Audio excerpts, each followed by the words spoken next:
بسم الله الرحمن الرحيم. الحمد لله رب العالمين، وصلى الله وسلم وبارك على رسول الله محمد وآله وصحبه وسلم أجمعين. ربنا آتنا من لدنك رحمة وهيئ لنا من أمرنا رشدا. اللهم إنا نسألك علما نافعا ورزقا طيبا وعملا متقبلا.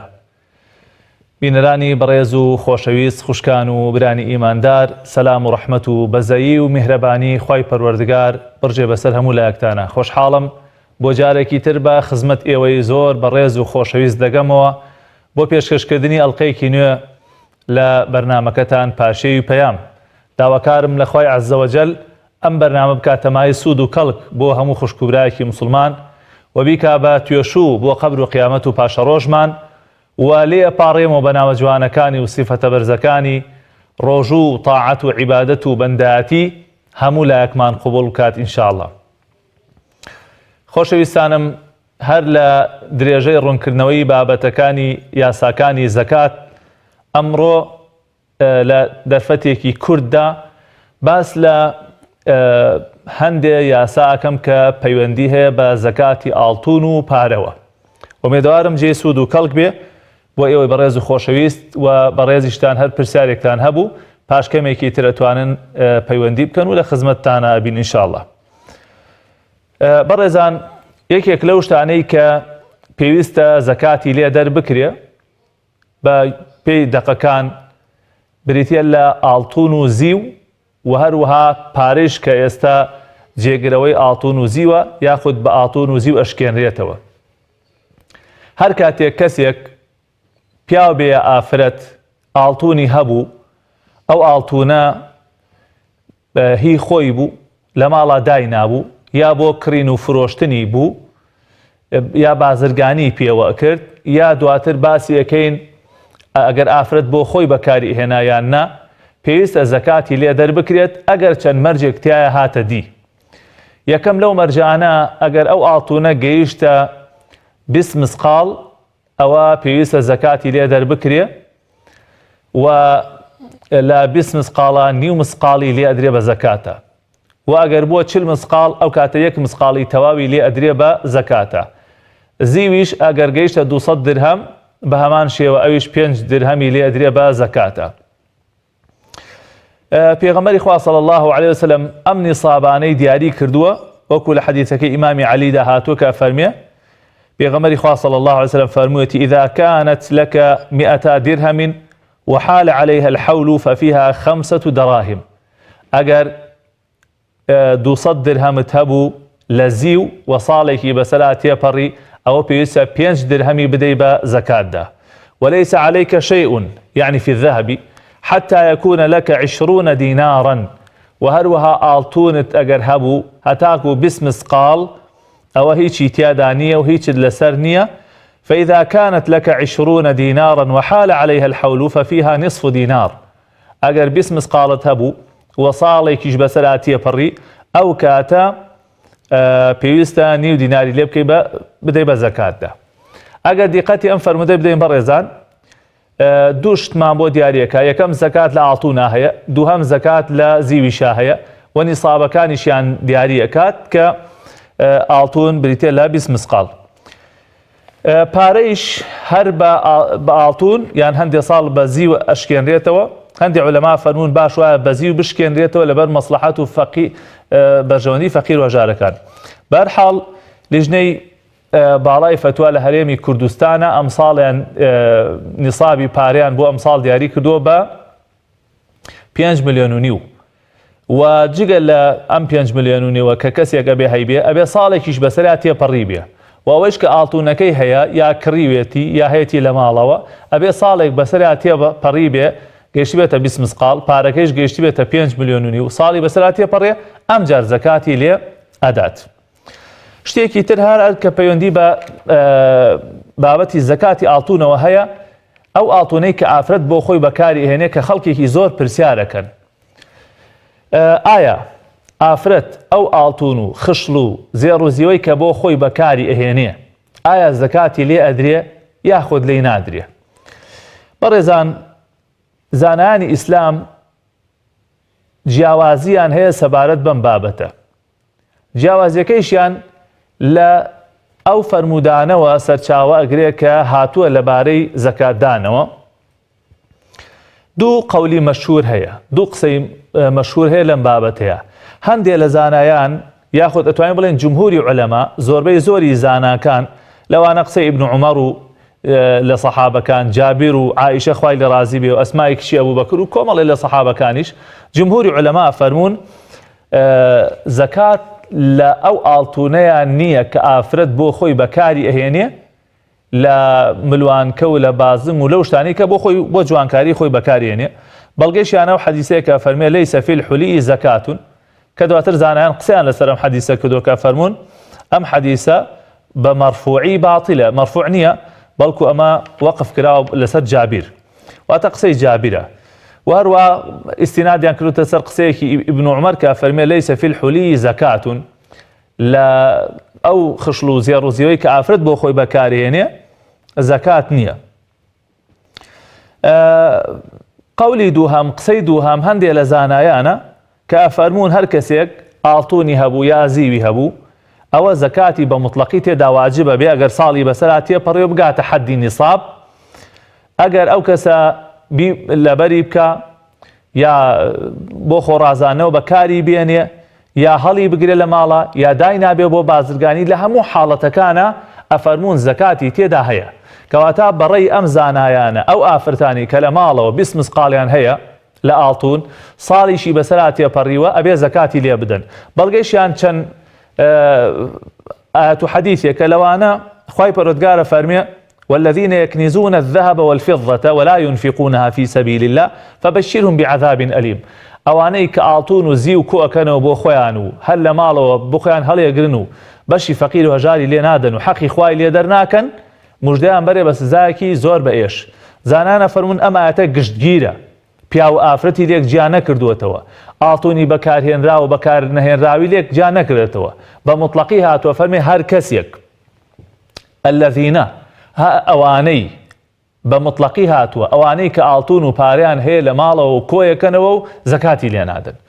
یان ئەو حەدیثانەی کە هاتووە باسی ئەوەکە و ئەمر بەوەکە کە زەکات دەربکرێ ئەفەرموون هەموو ئەو حەدیثانەیش بە شێوەیەکی عام هاتووە و تایبەت نەکراوە. بۆ نمونە ئەو حەدیثەی کە ئەفەرمێ ما من صاحب ذهب لا يؤدي ما فيها إلا جعل له يوم القيامة صفائح من نار يكوى بها. تاکۆ تای فەرمودەکە هەر خاوەن ئاڵتوونێک حەقی خوای پەروەردگاری نەدا لە ئەو ئاڵتونە و ئەو شتەی کە هەیەی لە ڕۆژی قیامەت تا بۆ یەکرێ بە پارچە لەوحی ئاسن و پشتی پێداغە کرێ یا تەنیشتەکانی پێداغە کرێ. ئەفەرموون ئەو حەدیثانە نەیوتۆ وەڵا ئەوەی کە ئافرەت بەکارێنێ قەیناکا و یا هی ئافرەت جیاوازە لە هی پیا بە شێوەیەکی گشتی هاتووە. هەر کەسێ ئاڵتونی هەبێ، پیاو بێ، ئافرەت بێ، بەکاری بێنێ بەکاری نێنێ. یان هەندێک حەدیثی تر هاتووە بە تایبەت باس لەوەکە کە خشل و زێڕ و زیوی ئافرەت کە بەکاری شێنێ ئەبێ زەکاتی لێ دەربکا و هەڕەشاکە لەو کەسانی کە زەکاتی لێ دەرناکە. بۆ نمونە ئەم حەدیثەی عەمری کوڕی شوعەیب لە باکوو لە باپیرەوە گێڕێتەوە فەرمێ ئافرەتێک هاتە لای پێغەمبەری خوا صلی الله علیه وسلم و کچێکی لەگەڵا بوو. کچەکە دوو ئەڵقەی گەورەی قورس لە دەستیا بوو کە ئاڵتون بوو. پێغەمبەری خوا صلی الله علیه وسلم فەرمووی ئەتوعطینا زەکاتە هذا، فەرمووی ئایا زەکاتی ئەمە ئەدەیتەوە؟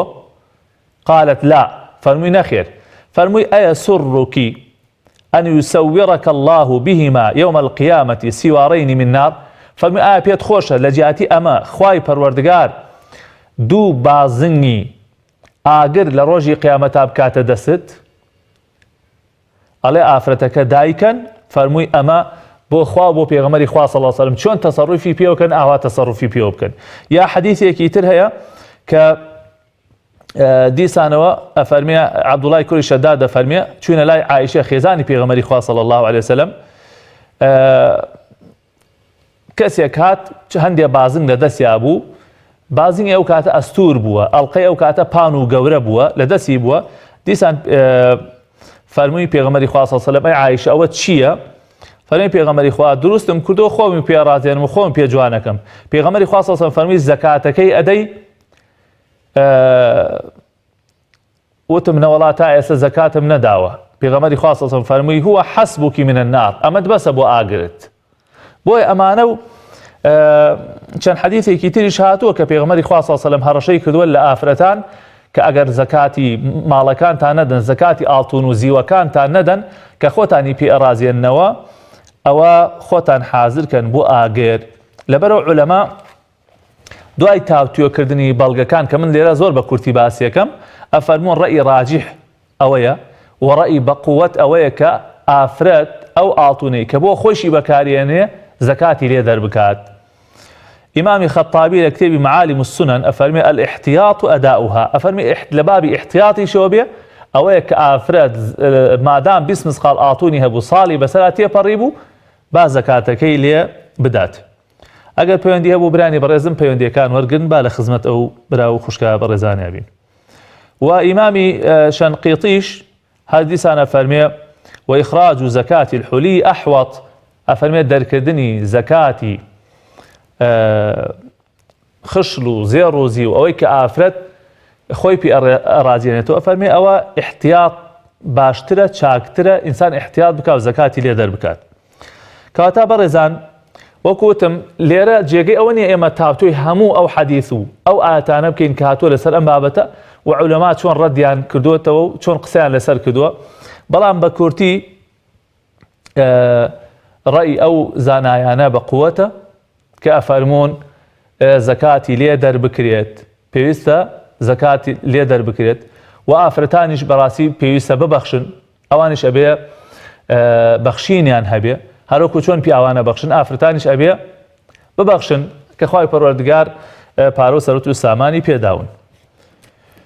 ڕەنگە کەسێک بپرسیە بڵێ باشە خۆم ئاڵتونە زیاد ناکە هەر لە ماڵەوەی هەر 20 مسقالەکەیە بەڕێزان ئەوەنەی کە خوای پەروەردگار ئەو ئاڵتونەی بۆ پاراستووی و نەفەوتاوە سەرف نەبووە خەرج نەکردو لە نەخۆشی و ئەو بابەتانە ئەوە بخۆی گەورەترین نیعمەتە ئەو بۆ خۆی مانەوەیە. با پەیوەندەکان وەرگرین فەرموو شێمان لەگەڵایە کاکێ من فەرموو برا عەزیزەکەم. السلام عليكم. عليكم السلام ورحمة الله وبركاته. رحمة خوای گەورەتان بەسەرا بڕژێ ئینشەڵڵا بەسەرت و ئەوانیشی کەوا گوێتان لێیە. خوای گەورە پایدارت کاکێ منکیان.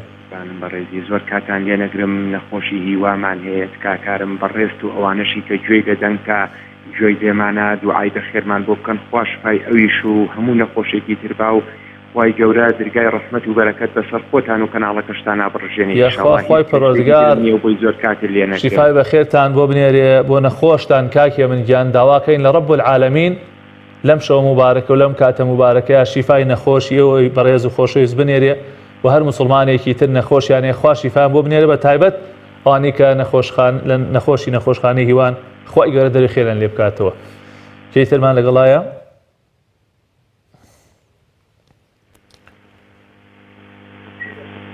الو فەرموو خوشکی بەڕێزم. سڵاوی خوان لێبێ. عليك السلام ورحمة الله دایکی ئەحمەد. باشی مامۆستا. یاخوا سەربەرز بی خوشکی بەڕێزم. قوربانت مامۆستا وەڵی پرسیارێکم هەبوو وەلەو کان بەرنامەکەش لەسەر ئەو نیە بەس بێنت گەلێ حەولم داوەری نەگرت پەیوەندیەکە.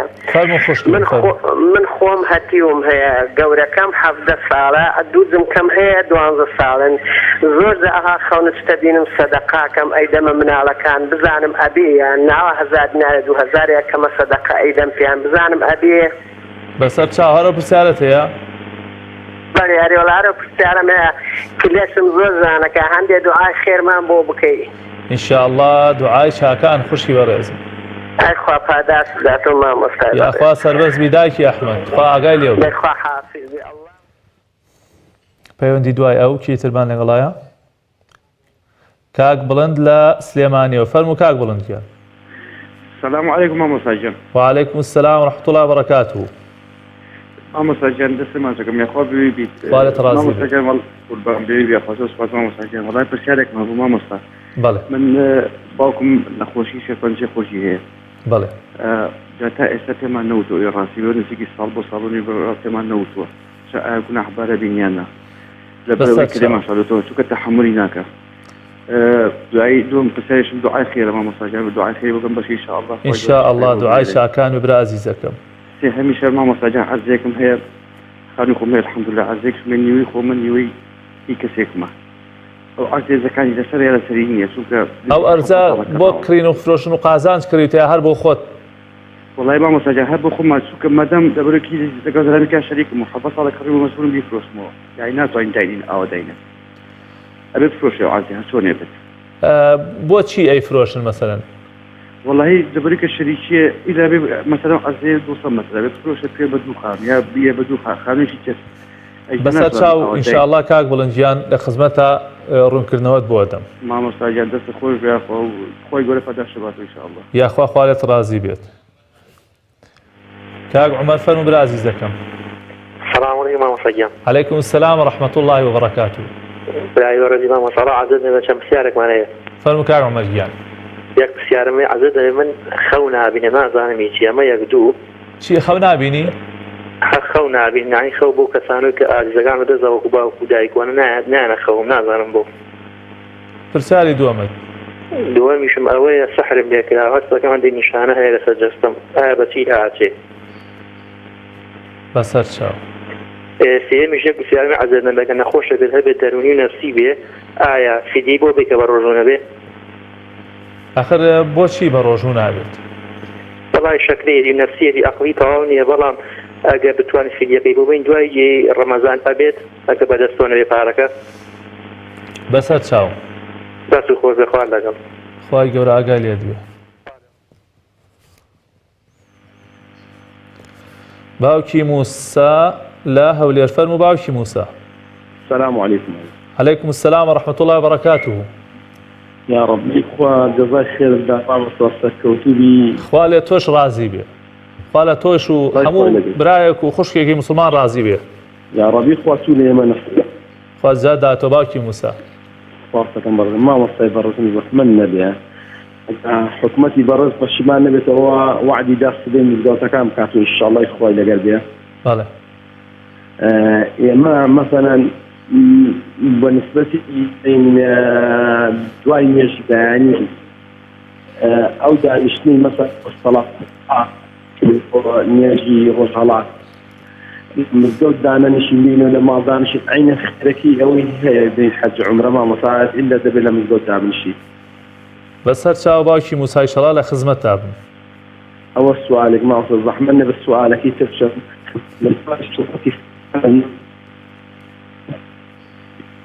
بسم الله من الشيطان الرجيم لخنيان بسم الله الرحمن الرحيم لخني يكسر آية تلك الحمد لله توائيكي أبيه والله يك توزدنت بري بتواتي بسعرك أنا جيش تلايمن بله ما وصلنا ونيش بله لدواء سورة الفاتحة بله بسم الله نخين بسم الله الرحمن الرحيم يكسر مثلا بلين قل الله وحد بخين يا مثلا قل عضو رب الناس بخين يكسر أبيه بسم الله كيتينكي بس إن شاء الله والله متقدموا جزاك الله خير ما وصل خالد رازي بيه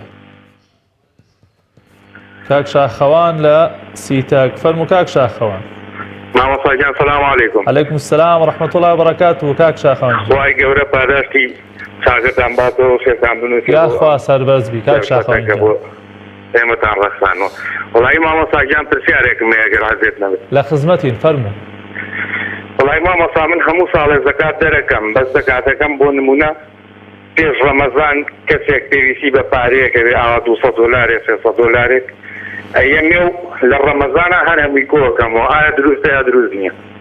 هەرو پرسیارەتە یا؟ بەڵێ مامۆستای جان بەسەر ئەو چاوان بە قوربانم مامۆستای جان زۆر مەمنونم لە خزمەتم کاک شاخەوان گیان ئینشەڵڵا وەڵام تەدەمێ کاک اسماعیل لە چەمچەماڵ فەرموو کاک اسماعیل گیان مامۆستای جان سلام عەلەیکم. عليكم السلام ورحمة الله وبركاته.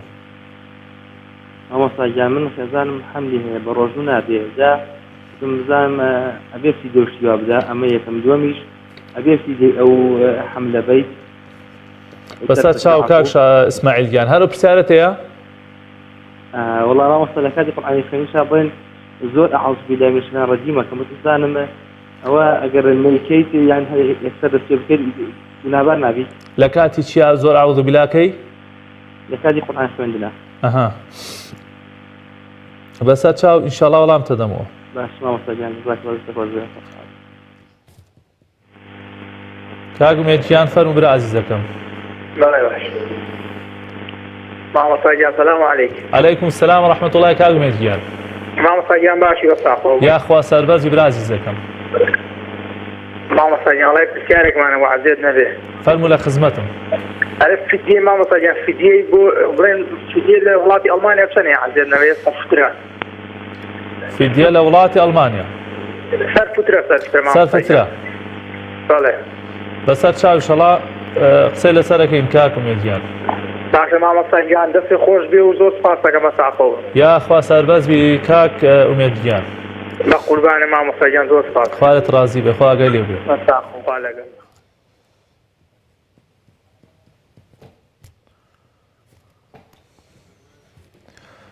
کاک فەرمان لە هەولێرەوە. فەرموو کاک فەرمانگیان. السلام عليكم مامۆستای بەڕێز. عەلەیکم سەلام و ڕەحمەتوڵڵاهی وبەڕەکاتوه. باش مامۆستای بەڕێز. یاخوا سەربەزی کاک فەرمانگیان. وەڵا بەحمە نەبێ دوو پرسیارم هەبوو مامۆستا. یەکەم. بەڕێز. وەڵا یەکەمیان ئایا من لە خێزانەکەم حەملی لێیە؟ بەڵێ. ئەویشە بێبین. خێزانت حەملی هەیە دواتر؟ سەرفتری ئەو ئەبێبین بڵێنی ئەو مناڵە. هی منداڵەکە. بەڵێ. پرسیارێکی جوان. پرسیاری دووەمیش بڵێن ڕاستیستان ڕۆژێک پێنەکی داوەخواردوێتی ئایا ئەو فیدیەکەی پێش جەژن بووین یان پێش جەژن شۆ کێشەی بین؟ فیدیا؟ فیدیەی ڕۆژنەگەتن پیاڵە مەڵایی. بەسەر چاو ئینشاڵڵا وەڵام تەدەمەوە. باشە دەستەکانە خۆش زۆر سپاس مامۆستای بەڕێز. خوای گەورە ئاگای لێت بێ. خوشکە کانیاو لە سلێمانی. فەرموو خوشکە کانیاو. سلام علیکم مامۆستاگیان. عەلەیکم سەلام خوشکی بەڕێزم. مامۆستاگیان وەڵا پرسیارێکمانە بوو. فەرموو دادەکەم. وەڵی خەوم بینیوە لە خەوما 14 ساڵە خۆی مناڵم نییە. دادەکانیاو. خاڵێک ماتە خەو مردووە لە خەوما پێی وتم چۆر شیر لە ماڵی خاڵێکم شیرێک بێنە بێ خۆ مناڵکە بێ. بەڵێ. ئیتر ئەزێنە جوابی ئەو وەڵام بێتەوە زۆر. دادەکانیاو خوشکە گەورەکەی من داوای لێبوردنە لێکەم لە کاتێکی ترا لە دەرەوەی بەرنامەکە ئینشاڵڵا هەوڵدەین لە خزمەت تابین بەس با ئەگەر ئەو دەرگا بکەین و وەڵامی خەو بدەینەوە هەموو پرسیارەکانمان زۆربەی بێ بە خەو و بینەرانیش ئیسفادە ناکەن لەبەر ئینشاڵڵا دوای بەرنامەکە یا لە کاتێکی ترا من لە خزمەت تابم هەچەنە بەخوا زۆر لە خەویش نازانم بەس با بەرنامەکەمان نەبێ بە خەو لەبەرەوەی ئەو دەرگا بکەینەوە ئیتر خەڵک ئیسفادە ناکە خوشکە گەورەکەم یاخوا سەربەرز بیدا دەکەم کاک هاوکار فەرموو برا عەزیزەکەم. السلام عليكم مامۆستاگیان. عەلەیکم السلام وەڕەحمەتوڵڵاهی وبەڕەکاتوه. دەستم ئاگات مامۆستاگیان. ئەفۆن کە یەک پرسیارمەیە. جار. من مەعاش خۆرم بەڵام دەمێکم چەم وەرنەگرتووە بە بۆنەی ئەوە بڕێ پارەش قەرز کردووە بۆ ئەم ماوەیە کێسی ژمانی بۆ کێخانوەکەش پارەم قەرز کرد. بەڵێ. ئایا زەکات و سەرفترە بۆ من کە پارەم پێ نەبێ قەرزی گەم ئەتوانم بەسەر چاو ئینشاڵڵا وەڵام تەدەمەوە. سەرفترە بۆ نمونە من ئێستا پارەم قەرز کردووە چۆن سەرفترە بم ئەتوانم بڕێ پارەم لە لای کەسێکە لای من دایناوە لەو پارەیە بێم و دوایی داینێمەوە بۆی بەسەر چاو وەڵام تەدەمەوە. دەستم ئاگات مامۆستاگیان. خوارت ڕازی بیاخۆ. قوربانم دەستم ئاگات. با کۆتا پەیوەندیمان باوکی عەبدولمالیک بێت لە کەرکووکەوە. فەرموو برا عەزیزەکەم. مامۆستاگیان سلام عەلەیکم. عەلەیکم السلام وەڕەحمەتوڵڵاهی وبەڕەکاتوه. یا ڕەبی مامۆستا خوا بۆی مە بێزێ. یاخوا خوا لەوێش ڕازی بێت. سلامت گیان. وەڵا مامۆستاگیان دوو پرسیارمە بۆ عەزیز نەبێ. جار. گیانت خۆش بێ. مامۆستا سەرفترە بە پارە دەرەچیە؟ ئەمە پرسیاری یەکەم. پرسیارەکەی دووەم مامۆستا پەیوەندی بە تەوەرەکەتەوە نییە بەڵام مامۆستا ئافرەت ئەگەر بێت و خیانەت لە پیاوەکەی بکە لای خوای گەورە چ عقوبەیەکی هەیە و لە شەرعاش چی ئەکەوێ؟ بەسەر چاو ئینشاڵڵا وەڵام تەدەمەوە. سپاس دەکەم مامۆستا خوای گەورە دەدەکە ئینشاڵڵا. خوای گەورە پایدارت کە یا ڕەبی.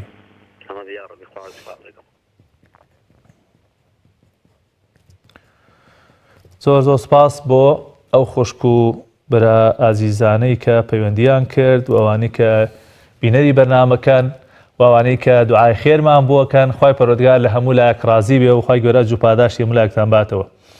بەڕێزان داوای لێبوردنەکەین هەر ئەوەنە پەیوەندی توانین وەربگرین، ڕەنگە هەر فریای ئەوەنە بکەوین. ئومێدوارم ئینشاڵڵا لە خلالی ئەم پرسیارانەوە ئێوەش لە وەڵامەکەی سوودمەند ببن. وەڵامی پرسیارەکانی ئەو خوشک و برا ئازیزانە بەم جۆرەیە. کاک هێمن داوای دوعای خێری کرد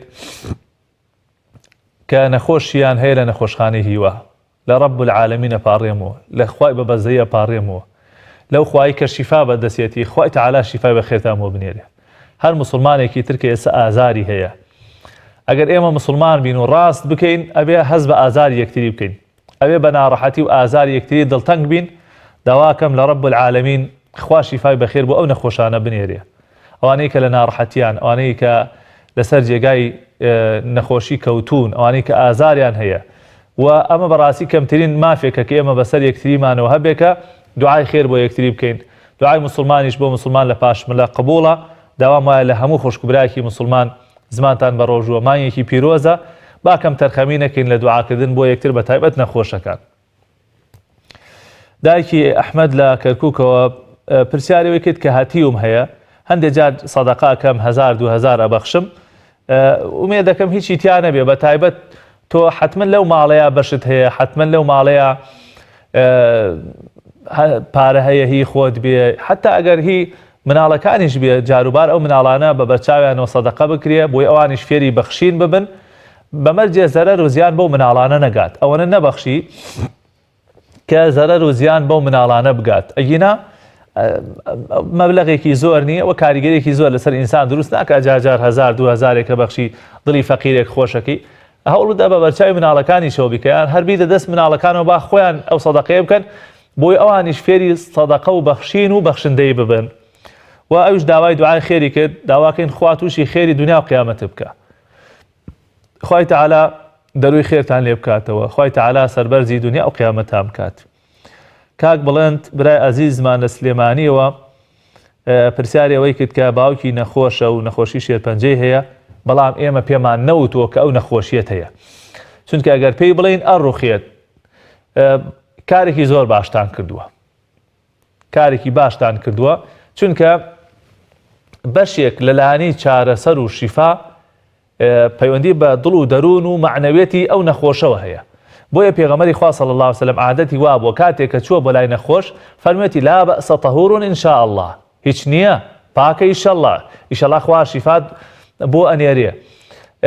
لە حەدیثی ترش هاتووە فەرمێ کە چوون بۆ لای نەخۆش ئەمەل و هیوای پێ ببەخشن، یعنی بە ئومێدی هەبێ، بڵێن ئیشەڵڵا چاکە بیتەوە هیچ نییە. و بۆیە لەژێر ڕۆشنایی ئەم فەرمودانی کە لە خزمەتە ئاماژەم پێکرد ئاساییە، پێی مەڵێن هەوڵ بدەن دڵی بەنەوە خزمەتی بکەن، ئینشاءڵڵا خوای پەروەردگار باشترین ئەجر و پاداشتان ئەداتەوە. باو کاتێکە بە پیری بکەوێتە لای کەسێکەوە دەرگایەکە بۆ لێخۆشبوون، دەواازەیەکە بۆ لێخۆشبوون. و ئەوش دیسان داوای دوعای خێری کرد، داواکەین لە ڕەب العالەمین خوا شیفای بەخێر بۆ باوکە بنێرێ، شیفای بەخێر بۆ نەخۆشتان بنێرێ، خۆشتان سەلامەت کا و بە دوور بن لە هەموو دەرد و بەڵایەک. پرسیاری ئەوشی کرد کە ئەرزێکی هەیە بە شەریکی لەگەڵ کەسێکی ترە. برا شیرینەکەم، ئەرز بە دەر نییە لە دوو حاڵەت، یا ئەوە تا کڕیوتە بۆ خۆت بمێنێتەوە لە پاشە ڕۆژا بیکەی بە خانوویەک یا بۆی پارەکەت نەفەوتیە، یا ئەوە تا کڕیوتە بۆی قازانجێکی لێ بکەی بۆی داهات و دەستکەوتێکی هەبێ. ئەگەر نیەتی قازانجت لێ هەبووە و بە تەمای کڕین و فرۆشتنی هەبی ئەوە زەکاتی تایە، ئەگەر ئەو نیەتت نەبێ ئەوە زەکاتی تێدا نییە. ئێستش کە ئێوە ئەیفرۆشنەوە مادام نیەتی فرۆشتنتان لێ هێناوە بەشەکەی خۆت ئیشەڵڵا زەکاتی ساڵێکی لێ بدە و خوای پەروەردگار ئەجر و پاداشت بداتەوە. کاک عومار پرسیاری ئەوەی کرد کە بۆ من خەو بە مردوەکان و نابینم. وەڵی برا عەزیزەکەم، شتێکی دیاریکراو نییە، شتێکی دیاریکراو نییە بۆ کەسێک خەو بە مردووە نابینێت.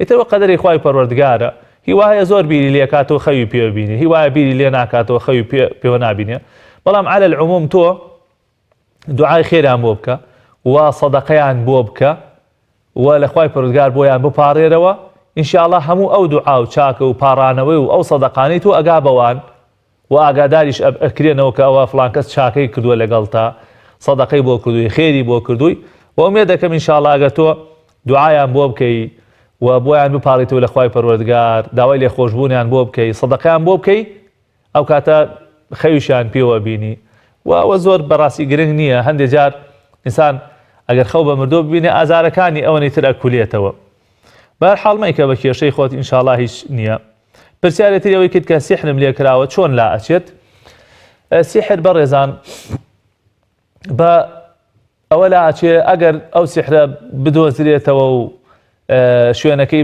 پێ بزانرێت ئەو سیحرە بەتاڵ بکرێتەوە ئەگەر شوێنەکەی پێ نەئەزانرا و نەئەدۆزرایەوە ئەو پێویستە ڕوقیەی شەرعی بکرێ لە قورئانی پیرۆز لە دوعاکانی پێغەمبەری خوا صلی الله علیه وسلم ئەخوێنرێ بەسەر ئەو نەخۆشیە ئەخوێنرێ بەسەر ئاوە هەڵبەتە کۆمەڵێ مامۆستا ئەو کارانە ئەکەن هەموو مامۆستایەک نایکە خەڵکێکیوێ کە شارەزایی هەبێ لە جۆری سیحر لە نیشانەکانی سیحر لە قورسی و سووکی ئەو سیحرەی کە لێی کراوە گرنگ ئەوە ڕوقیەی شەرعی بۆ کرێ و ئاەتی قورئانی بەسەر ئەخوێنرێ و ئینشاءالله ئیسفادەی لێ ئەکات خۆیشی ئەبێ التزامی هەبێ بە نوێژ و بە زیکر و بە قورئان خوێندنەوە گوێ لە قورئان بگرێ لە ماڵا قورئان ئیش بکە هەڵبەتە ئەگەر سەردانی مامۆستایەک بکەی مامۆستایەکی لە خواترسی سیقە پێکراو کە لەو بارە ئیش بکە ومێدم وایە کۆمەڵی ڕێنمایی و نەسیحەت و ئامۆژگاری چاکت دەکەن کە سوودی لێ بینیت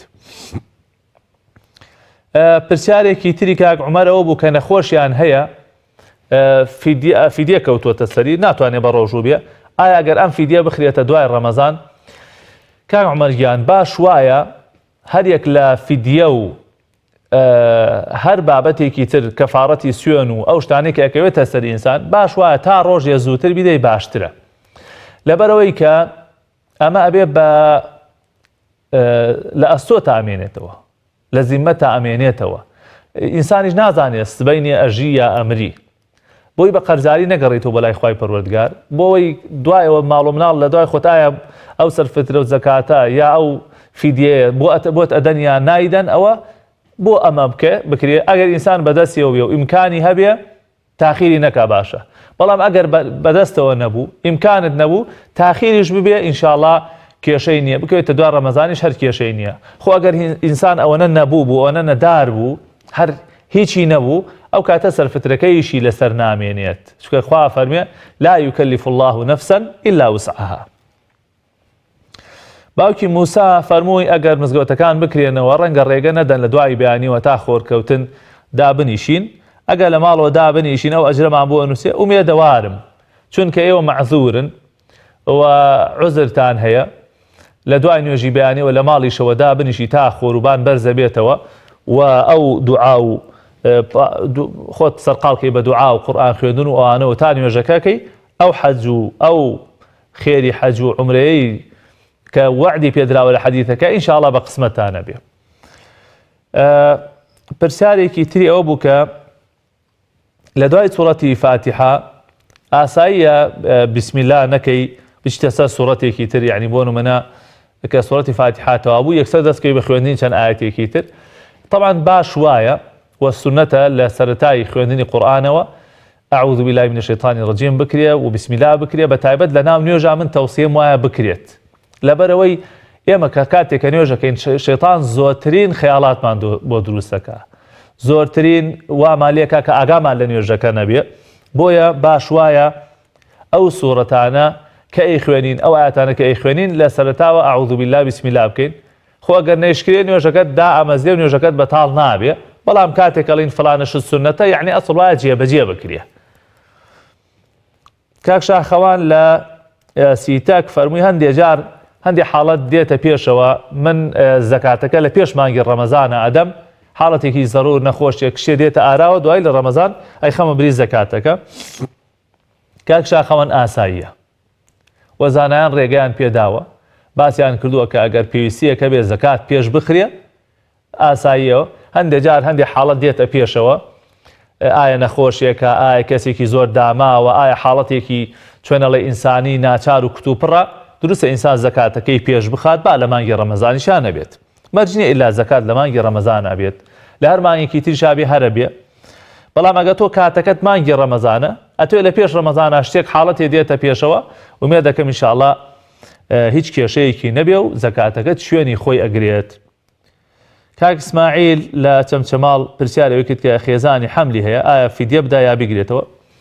کاک ئیسماعیل ڕێی ڕاجح و بە قووەتی عولەما و زانایان ئەوەیە کە هەر کاتێک ئافرەتی حامیلە ئەگەر حەملی هەبوو ئەگەر ئەیتوانی بە ڕۆژوو بێ و زەرەر و زیانی پێ نەئەگەیشت ئەوە بێ بە ڕۆژوو بێ بەڵام ئەگەر زەرەری پێگەیشت بە خۆی یا بە مناڵەکەی تووشی ناڕەحەتێکی زۆرە بوو یا دکتۆر ئەوت مەترسید لەسەر دروستە بێ نابێ بە ڕۆژووبی ئەوە ئەتوانێ بە ڕۆژوو نەبێ بەڵام دوای ڕەمەزان ئەبێ لە کاتێکی ترا ڕۆژۆکە بگرێتەوە دوای 6 مانگ ساڵێ ساڵ و نیوێ چەندێکی تر بۆی کرا ئەبێ ئەو ڕۆژۆ بگێڕێتەوە. ئەمە ڕێی بە قووەتی عولەمایە هەر هەڵبەتە لە ناو زانانیشا هەیە کە فەرمێ تەنها فیدیە بدا ئەو ڕێیش هەیە بەڵام بە ئەمانەتەوە من دیراسەم کردووە ڕێی ئەو زانایانە بە قووەترە بەڵگەیان بە قووەترە کە ئەفەرمون ئەبێ ئەو ئافرەتە بیگرێتەوە کە گرتیەوە ئیتر هیچ فیدیەیەکی نییە بەڵام ئەگەر لە هەموو حاڵەتێک ئەو ئافرەتە ناتوانێت بیگرێتەوە ئەو کاتە فیدیە دا و ئینشاءڵڵا جێگەی خۆیەگرێ.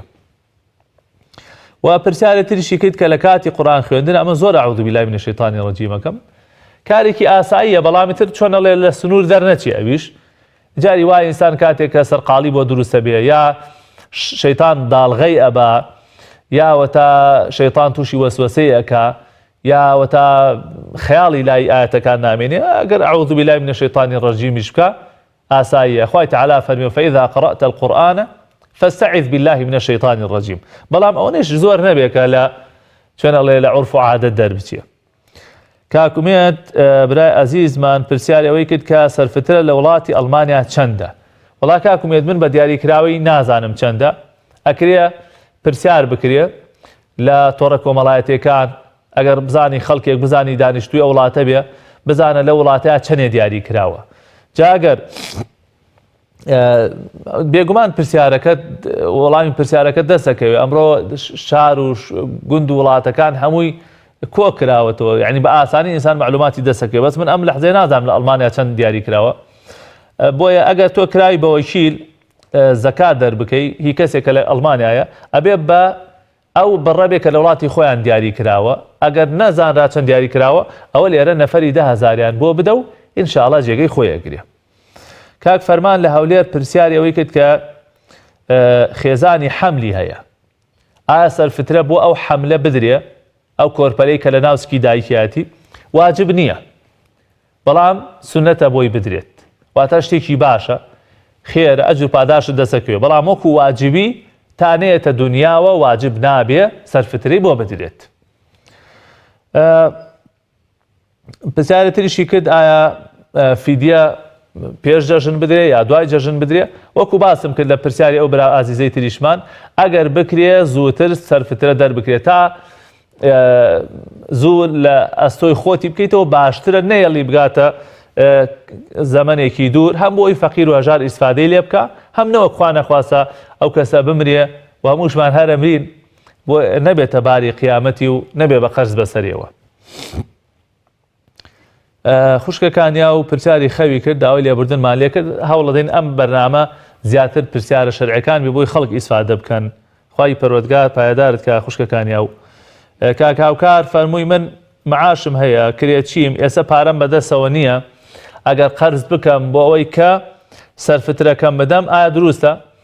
طبعا لە شەرعا هەر کەسێک بای ئەوەندەی نەبێ کە شەو ڕۆژی جەژن بکا و لێشی زیاد بێ سەرفترەی لەسەر واجب نییە بەڵام تۆ مادام معاشت هەیە وازانی معاشەکە پاش فترەیەکی تر دێتە دەستەوە ئێستا ئەتوانی قەرز بکەیت و سەرفترەکە بدەیت دوای لە معاشەکەی خۆت وەری بگریتەوە مادام معاشەکە چۆنە لە تەحسیل حاصلە و ئەگاتە دەست بەڵام چەند ڕۆژێ تاخیرتر ئەگاتە دەست ئاساییە و فەرمووی پارەی ئەمانەتم لایە ئەکرێت لەو پارە ئەمانەتە دەرکەم وڵای من پێم باشە پرسێک بکرێ و باش وایە ئەسڵ وایە ئەمانەت دەستکاری نەکرێ ئللا مەگەر بڵێم چی حاڵەتێکی زەڕورەت و ناچاری بێتە پێشەوە ئەگەر پرسێکی خاوەنەکەی بکرێت چاکە ئەگەر نە لە کەسێکی خۆت برایە کەسێکی نزیک ئەتوانی بڕێک پارەوەرگی تا سەرفترەکە دەیت و دوای معاشەکە وەرگرت بیخەیتەوە شوێنی خۆی. باوکی عەبدولمالیک کۆتا پەیوەندیمان بوو پرسیارەوەی کرد ئایا سەرفترە بە پارە دەرەچێت. باوکی عەبدولمالیک بۆ تۆی ئازیز و خۆشەویست و سەرجەم بینەران ئەسڵ لە سەرفترەیە قوتە باشتر وایە خواردن بدرێ. خواردن بێکێشەترە و بێخیلافترە، خلافی تێدا نییە و ڕێی زۆربەی زۆری زانایان لەسەر ئەوەیە کە سەرفترە ئەبێ بە قوت بدرێ، بە خواردن بدرێ. بەڵام هەندێک لە زانایان لەوانە مەزهەبی ئیمام و ئەبوو حەنیفە و حەسەنی بەسری و هەندێک لە زانایانی تریش و هەندێک لە زانانی سەردەمیش ئەفەرمون بە پارەیش دروستە و هەیە لە زانایان ئەفەرمێت ئەگەر مەسلحەت و بەرژەوەندیە لەوەدا بوو کە پارەکە بدرێ ئەو کاتە پارەکە بدرێ ئاساییە. بۆیە من ئەڵێم ئەگەر کەسێک هەبوو لە دەوروبەرت برنجەکەی لێ وەرەگرتی و ئیسفادەی لە برنجەکە کرد ئەتوانی برنجەکە بدەیت. ئەگەر نا لەسەر ڕێی ئەو زانایانەیش ئەفەرمون بە پارە دروستە و جێگەی خۆی ئەگرێ. ئەمە ئیجتیهادە و ئینشاءڵڵا بە هەر کامێکیان ئیش بکرێت دروستە و دائەمەزرێت. و پرسیاری کۆتاییش ئەوە بوو کە ئەگەر ئافرەت خیانەت لە پیاوەکەی بکات سزای چییە؟ بێگومان خیانەت یەکێکە لە تاوانە گەورەکان و ئەگەر پیاو بیکا لە خێزانەکەی خۆی یا خێزان بیکا لە پیاوەکەی خۆی بەڕاستی ئەوە عەهد و بەڵێنی شکاندووە، ئەوە فەرمانی خوای پەروەردگاری شکاندووە، ئەوە ئەو میثاقی کە لە نێوان ژن و پیاوە هەیە شکاندوێتی، ئەوە کەرامەت و شەڕەفی ئەو پیاوەی نەپاراستووە. بێگومان ئەگەر کەسێکیش ئاوا بێ خوای پەروەردگار چۆن سزایەدا. بۆیە ئەبێ هەموو پیاوان و ئافرەتان ئاگان لە ئەو حورمەتە بێ کە لە نێوانیان هەیە، ئاگان لەو عەهد و بەڵێنە بێ کە بە یەکتریان داوە و خیانەت لە یەکتری نەکەن، ئەگەنا خوای پەروەردگار بەڕاستی سزای بە ئێش بۆ ئەو جۆرە کەسانە دانا کە خیانەت لە یەکتری یەکەن.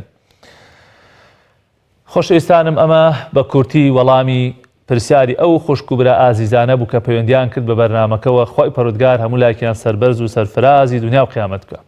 لە کۆتایە لە خوای پەروەردگارە پاڕێم و بە ناوجوانەکانی خۆی لەو خوایە پاڕێمەوە کە هەمیشە دەستەکان بۆ لای ئەو بەرزەکرێتەوە، لەو خوایە پاڕێمەوە کەوە تەنها ئەو وەڵامی داواکانە داتەوە، لەو خوایە پاڕێمەوە کە پێی خۆشە لێی بپاڕیتەوە. یا رب العالمین لە گوناه و تاوانی هەموو لایەکمان خۆش بی، لە گوناه و تاوانی دایک و باوکمان خۆش بی، لە گوناهی مردوەکانمان خۆش بی، شیفای نەخۆشەکانمان بنێری یا رب العالمین. ئەوانەی کە داوای دوعای خێران لێ کردوون و ئەوانەی کە داوایان نەکردو ئێستا حەزەکەن دوعایان بۆ بکەین. خوایە بۆ خاتر گەورەی خۆت ئامینی خوشک و برایەکی مسلمانی بۆ قبول کەی، هەموو لایەکمان سەرفرازی دنیا و قیامەت بکەی. ئەوانەمان کە قەرزارن یا رب العالمین قەرزە دانەوەی قەرزەکان بۆ ئاسان بکەی. ئەوانەی گرفتیان هەیە لە ناڕەحەتی و ناخۆشیان یا رب العالمین دەروی خێران لێ بکەیرەوە. طاعەت و عیبادەت و ڕۆژوو و ماندووبوونمان قبول کە یا رب العالمین. ئەم بەرنامە بکە مای خێر و خۆشی بۆ هەموو لایەکمان، بیکە بە مای شارەزابوونی زیاتر لە ئاینە پیرۆزەکەی خۆت. ئەم خزمەتەکەمەمان لێ قبول کە یا رب العالمین. ئەم خزمەتکاریەمان لێ قبول کە یا رب العالمین کە ئەو مێزەرەمان بۆ خزمەتی ئەو دینەی تۆ بۆ خزمەتی خەڵک کردوتە سەرمان. یا ربی خوای لێمان قبولی کە. ئەو برا ئازیزانی کە بەم بەرنامەوە سەرقاڵن ماندوون یا ربی خوای ئەوانیش باشترین ئەجر و پاداشیان بیتەوە، سەرفرازی دنیا و قیامەتیان بکەی. ئەم وڵاتەی ئێمەش یا رب العالمین پڕی بکەی لە خێر و خۆشی و ئەمن و ئاسایش، لە دەرد و بەڵا و مصیبەت بیپارێزی. آمین آمین. وصلى الله وسلم على نبينا محمد وآله وصحبه وسلم أجمعين. والسلام عليكم ورحمة الله وبركاته.